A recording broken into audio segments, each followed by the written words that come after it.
آگ سے بچنے والے کلمات۔ سیدنا ابو ہریرہ رضی اللہ عنہ سے روایت ہے کہ رسول اللہ صلی اللہ علیہ وسلم نے فرمایا، اپنے بچاؤ حاصل کر لو۔ انہوں نے یعنی صحابہ رضی اللہ عنہم نے کہا، اے اللہ کے رسول، کیا دشمن آ گیا ہے؟ آپ صلی اللہ علیہ وسلم نے فرمایا، نہیں، بلکہ جہنم سے تمہارا بچاؤ کہو۔ سبحان اللہ والحمد للہ ولا الہ الا اللہ واللہ اکبر۔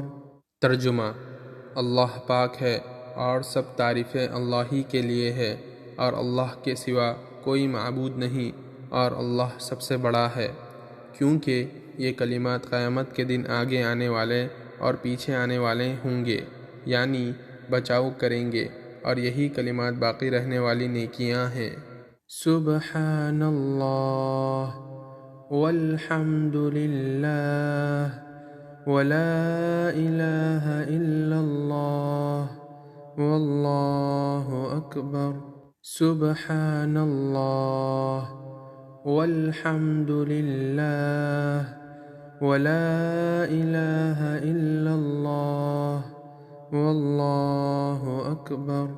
سبحان اللہ والحمد للہ ولا الہ الا اللہ واللہ اکبر۔ سبحان اللہ والحمد للہ ولا الہ الا اللہ واللہ اکبر۔ سبحان اللہ والحمد للہ ولا الہ الا اللہ واللہ اکبر۔